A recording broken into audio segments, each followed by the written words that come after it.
Esta primavera, florescemos juntos. Apoie as vozes plurais que não têm medo de ir contra a corrente e partilhe a sua opinião nos comentários. Desfrute de todos os benefícios Observador, agora com 20 € de desconto. Assine hoje em observador.pt.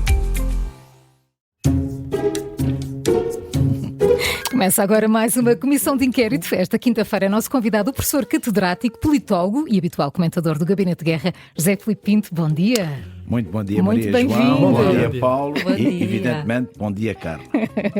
E o Bruno?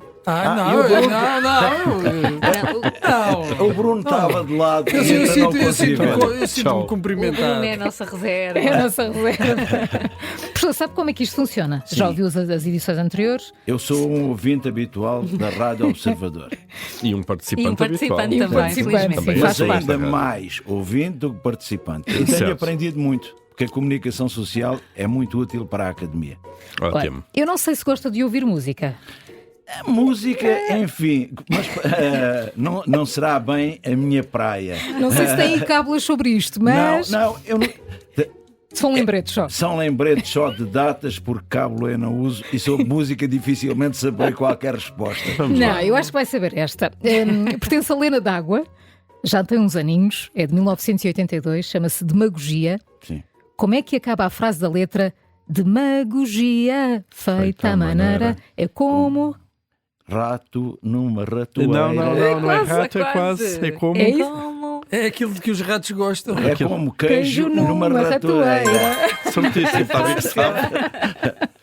Certíssimos. Porque a Lena d'Água é alguém que alimentou parte da minha, não já a juventude, mas da minha primeira fase madura. Claro. E, portanto, Tá a é ver? evidente, primeiro que tudo, porque sendo eu benfiquista, ela é Ah, filha de José sim, d'Águas. sim, E exato. José Águas, Águas sim. é nada mais, nada menos do que uma referência. O grande campeão, o grande campeão do Benfica. o grande capitão do Benfica. Capitão. E Bem, mas- campeão. E campeão. Campeão, sim, mas capitão, E em sim. duplicado. Já Pinto, falámos aqui de demagogia. De um lado temos Trump, do outro Putin, no meio Zelensky. Quem é o maior demagogo e quem vai levar a melhor? Entre os três vem ao diabo e escolha. E a razão é muito simples. Zelensky tem um ativo que nenhum dos outros dispõe. E qual é esse ativo? É o ativo de verdadeiramente ter assumido o papel da vida dele. Ele era um comediante e desempenhou um papel enquanto político.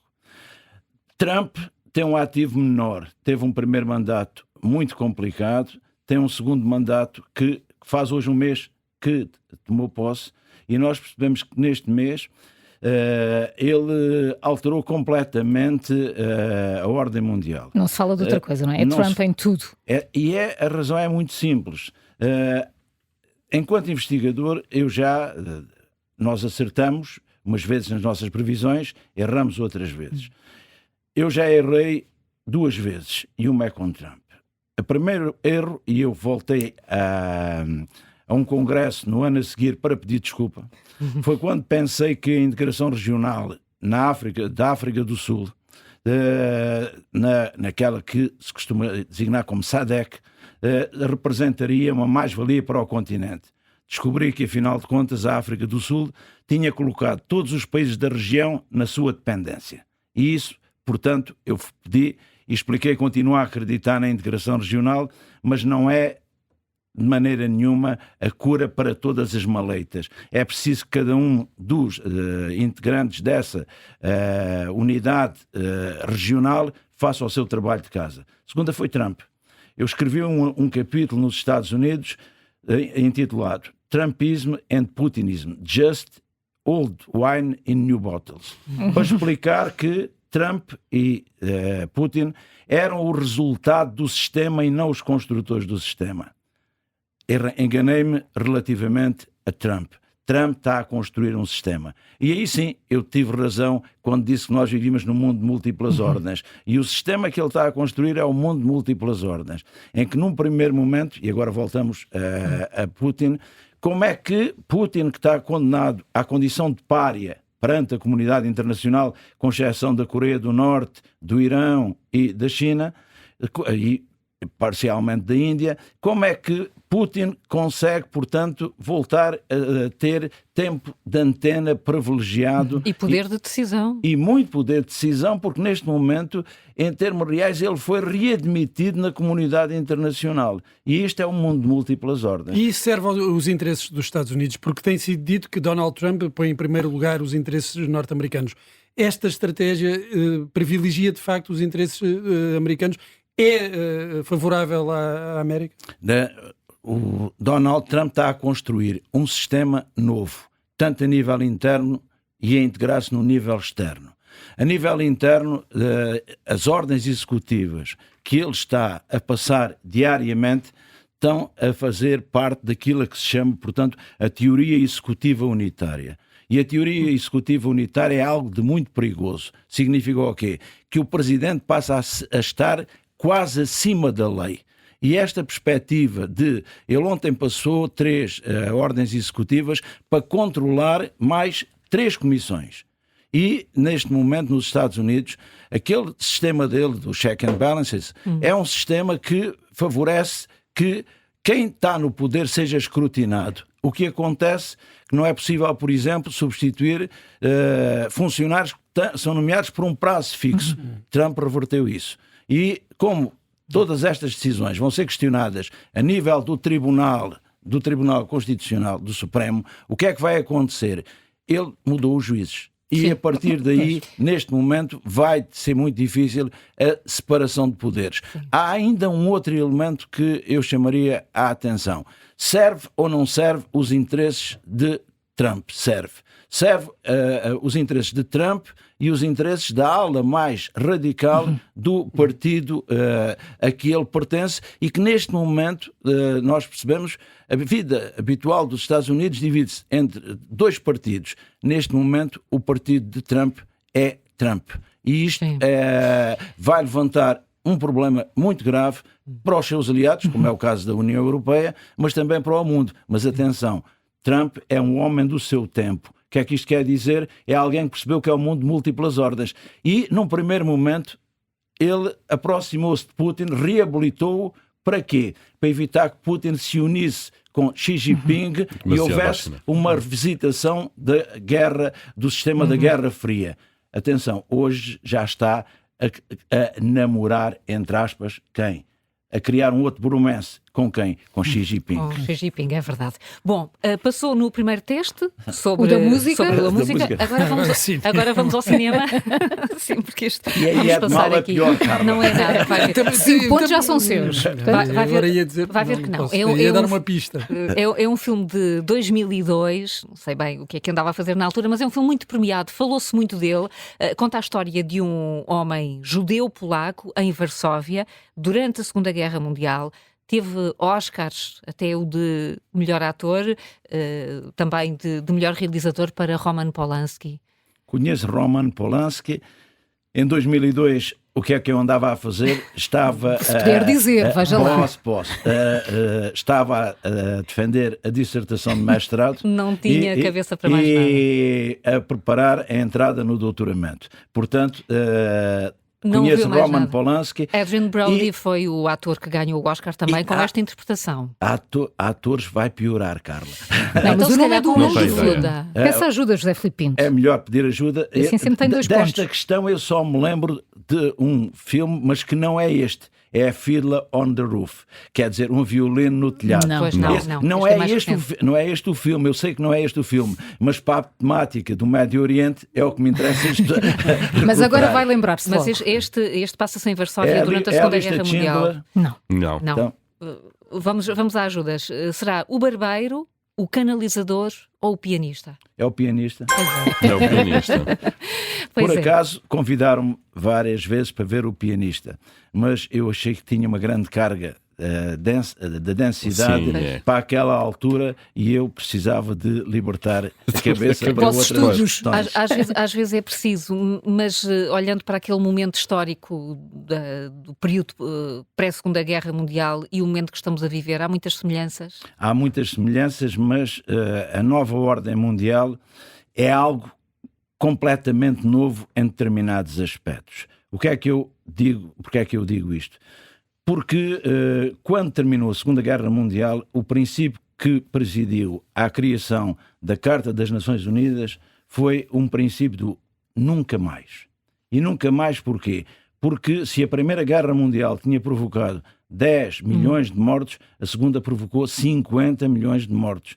E nós percebemos aquela questão que Einstein dizia: eu não sei como será a Terceira Guerra Mundial, a quarta será com paus e pedras, porque nós estamos a aumentar o nosso poder destrutivo.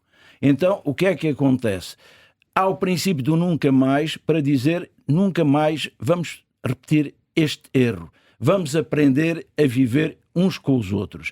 O que acontece é que as cartas que então foram feitas, por exemplo, a Carta das Nações Unidas, aquelas que eu denomino as cartas dos grandes princípios, foram feitas por mãos ocidentais para um mundo que já não era ocidental, em que todas as zonas do mundo falavam por voz própria. E o que nós estamos agora a assistir é uma revisitação mais complexa, Carla. Estamos a assistir a um mundo de múltiplas ordens em que estas cartas continuam em vigor, mas cada uma das ordens entende que a interpreta à sua maneira. Isso leva-nos mesmo até já à próxima pergunta, não é, Paulo? Leva-nos à nossa pergunta. Isto está tudo pensado e tudo ligado. Voltamos aqui, não direi que é à música, mas às instituições europeias. Qual é o hino oficial da União Europeia? É o hino da alegria. Muito bem. Faz parte da dona de Beethoven, não é? Sim, e essa, eu que não sou grande melómano, verdadeiramente essa música toca-me. E toca-me porquê? Porque convoca para a unidade. E a unidade tem de ser construída na diversidade.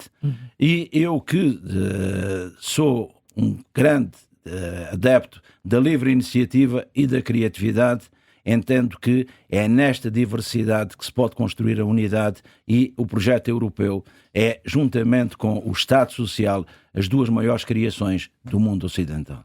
Mas estão a passar uma crise, talvez, não é?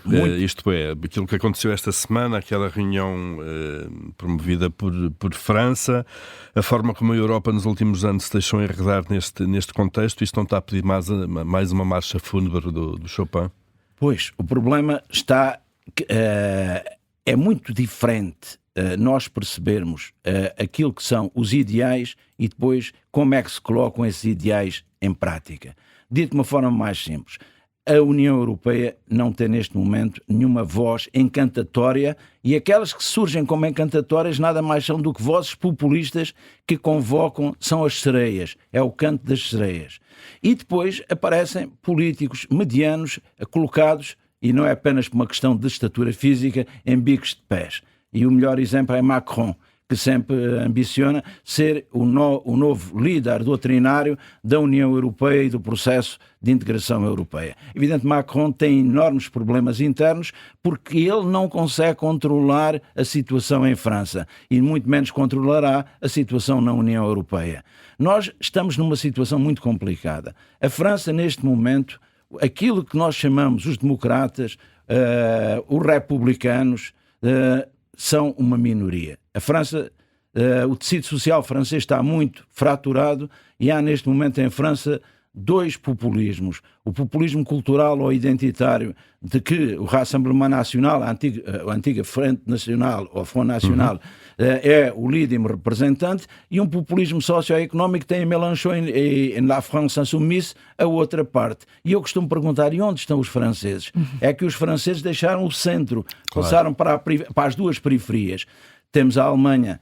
A Alemanha vai a eleições este fim de semana. E o que também é que um ponto acontece? De interrogação, não é? Não é um ponto de interrogação, Paulo. É um ponto de exclamação de espanto. E de espanto, porquê? Porque a extrema-direita, a Alternative für Deutschland, vai ter mais de 20% dos votos. E há outro dado muito importante. Aquela aliança da Sarah Wagenknecht é um partido que mistura dois populismos.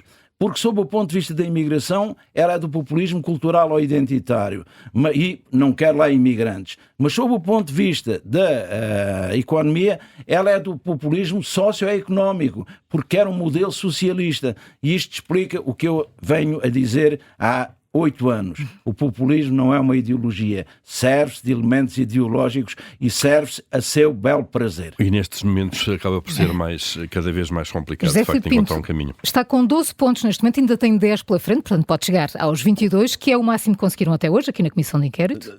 Nunca ninguém conseguiu os 25. Não, mas isso seria... Diz-se que o céu é o limite. Para mim, 12 já serve perfeitamente para limite. Não, mas o José Filipe Pinto no Gabinete de Guerra costuma dizer assim, umas frases que nos fazem pensar, e portanto sei que esta vai ser fácil para si. Quem disse: nenhum homem é bom o bastante para governar os outros sem o seu consentimento? Não sei, essa é uma frase muito complicada, mas foi dita por alguém que verdadeiramente se sentiu, tem razão. E porquê? Quer pedir ajuda? Eu vou pedir ajuda, mas em termos reais, eu faço sempre uma diferença, uma separação entre poder e autoridade. Aliás, estou a explicar isso, precisamente expliquei isso ontem em Teoria do Estado, por causa da questão da soberania. O poder está no próprio, a autoridade é reconhecida pelo outro. O que significa que, e há pouco não falei de Putin, Putin tem enorme poder, não tem nenhuma autoridade. Então vamos lá tentar acertar na resposta. Diga, Maria João. Sugestões, ou opções: Winston Churchill, William Shakespeare ou Lincoln, Abraham Lincoln? Foi Churchill. Não foi? Foi Lincoln. Não Foi Lincoln, foi Mas meados do século XIX, mas podia ter sido, claro. Churchill repete essa questão. Claro. Repete, e esse é o problema de porque é que é difícil saber quem é que disse. Repare, sabe qual foi a frase que Donald Trump postou ontem? Ontem ou ontem? Foi. Foram tantas. Foram depois. Foram tantas, mas olha, uma foi esta. Alguém que salva o seu país não viola nenhuma lei. Foi uma frase que ele apostou. Sabe quem é que escreveu isso? Eu podia dizer foi Donald Trump, porque ele escreveu. Claro. Não, foi alguém que todos nós conhecemos, foi Napoleão. Sim. Napoleão Bonaparte disse precisamente essa frase. E isso mostra o quê? Que as frases ditas ou revisitadas constituem a regra da história. O problema é quando essas frases não têm depois tradução na realidade. Mas ainda sobre esta frase, nenhum homem é bom o bastante para governar os outros sem o seu consentimento. Acha que os planos de Trump de governar Gaza são execuíveis, mesmo sem o consentimento dos palestinianos? Não são execuíveis, mas inserem-se naquilo que eu digo do mundo de múltiplas ordens. Há 3 verbos, Maria João, há 3 verbos em ciência política e que devem condicionar, mais do que condicionar, devem, portanto, estar presentes em toda a praxis política. É o verbo poder, querer e dever. O verbo poder, no sentido que está a dizer, de ter capacidade para. O verbo querer, no sentido volitivo do termo, de desejar fazer. Mas depois há outro verbo, é o verbo dever. E dever porquê? No sentido de a lógica da convicção ser acompanhada da lógica que assenta nos resultados, que é a lógica da responsabilidade. O que acontece hoje é que Trump só conhece um verbo, é o verbo querer. E acha que, ao conjugar o verbo querer, todos os outros são obrigados a segui-lo. Acontece que, em Gaza, este é um problema histórico. Estes povos tiveram a mesma origem e, em teoria de Estado, eu expliquei ontem que para ter um Estado, precisamos de ter um território, um elemento humano e um elemento político. O elemento humano é o povo, em sentido jurídico do termo. Não é a população, não é a nação, é o povo em sentido jurídico do termo. O território é tridimensional, é o ar, a água e a terra, incluindo o subsolo.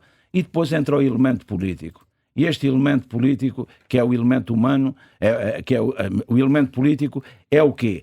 É essencialmente o elemento de poder junto com a questão da soberania. E é aqui que temos um problema enorme em Gaza. Porquê? Não temos verdadeiramente um povo, não temos um aparelho de poder e não definimos um território.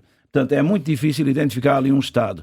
E depois vêm soluções alienígenas, que é esta proposta de Trump, que é uma das demonstrações do quê? Daquela que é a sua visão transacional. Tudo se compra, tudo se vende. Nada tem valor, tudo tem um preço. E nesta perspectiva nós percebemos claramente que aquilo que é apresentado como uma solução é um plutopopulista a falar. Os plutopopulistas... Não é uma solução real. Não é real, porque um plutopopulista é sempre alguém, é um populista rico, que tem soluções fáceis para problemas complexos. E este é um problema que toda a gente tem de perceber, os senhores ouvintes têm de perceber. Nunca há soluções fáceis para problemas complexos. Eu costumo dizer que quando alguém, e sou eu a dizer porque já alguém disse antes de mim, não é desculpa por ter errado a questão anterior. Portanto, quando nós encontramos sem procurar, é porque já muito procurámos sem encontrar. E portanto, e agora, quando veio a ideia... Temos de avançar. Quando me veio a ideia de escrever o fim da hegemonia americana, o mundo de múltiplas ordens, aquele insight veio de onde? Da realidade que eu observei em Xangai. Mas eu já tinha procurado imenso, não tinha encontrado. Naquele momento encontrei. Agora vamos ver se encontra a resposta a esta última Isso vai mais pergunta. mais difícil. Não, esta é até relativamente fácil. Quem foi o primeiro Presidente da República depois do 25 de Abril, em Portugal, claro? O primeiro Presidente da República foi António de Spínola. Está certíssimo, chega aos 17 pontos.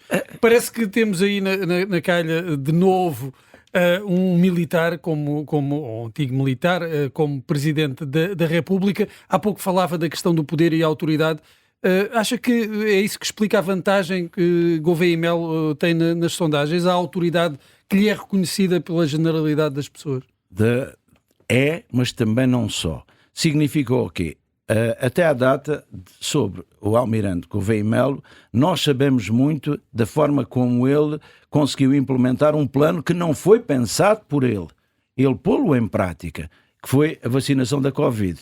E é evidente que isso é um ativo que todos lhe reconhecem, precisamente pela forma como desorganizada como estava o processo, estava a ser conduzido, e pela forma desorganizada como foi conduzido noutros países, designadamente na América de Trump. Portanto, acontece que aí é um ativo. Agora falta outro elemento. Falta perceber esta autoridade que reconhecemos é para tratar uma pandemia, para pôr em prática um processo que já foi pensado por outros, um plano que já estava pronto. Vamos perceber agora dirigir um país, porque o Presidente em Portugal também tem poder executivo, é uma função completamente diferente. Por norma, a revisão de 1982 devolveu os militares aos quartéis. E porquê? Porque não há democracia tutelada e o facto das Forças Armadas terem funções políticas é evidente que é sinal de um regime ou tutelado ou uma paraditadura ou uma ditadura. Acontece que não é perante isso que estamos. Nós estamos neste momento a escolher uma personalidade. E isto remete-nos para o outro dado. O PS tem tido sempre muitas dificuldades com a escolha dos candidatos. Repare, com frequência aparecem dois na sua área política, dois ou três, e depois o partido nem sempre vai atrás da melhor opção, ou tem muita dificuldade em optar. O PSD tentou copiar o modelo que teve sucesso com o atual Presidente da República, porque o protagonismo, o mediatismo dado durante anos sucessivos de comentário a Marcos Mendes foi nesse sentido. Nós percebemos que várias figuras ligadas ao PS, ao PSD e ao CDS também tentaram capitalizar esse protagonismo mediático, mas o problema é que o Presidente da República deve ter essencialmente uma função moderadora. E uma função moderadora, não há o poder moderador na nossa Constituição. Houve na Carta Constitucional. E o poder moderador era atribuído ao líder, portanto, ao Presidente da República, naquele caso, ao Rei. Neste momento, é preciso que um Presidente tenha o dom da palavra, mas mais do que o dom da palavra, saiba gerir muito bem a palavra. E porquê? Porque o mundo está em convulsão. A Europa está, como eu escrevo, numa encruzilhada. E Portugal está numa situação difícil. Está numa situação difícil. Estamos a assistir porque quando eu comecei a dizer que tínhamos populismo em Portugal e apontava as minhas investigações no estrangeiro, diziam que não, Portugal é um país de brandos costumes. Atenção, Portugal tem, neste momento, um problema grande com o populismo, principalmente com o populismo cultural ou identitário, mas temos também um populismo socioeconómico do outro lado, e os populismos têm neste problema.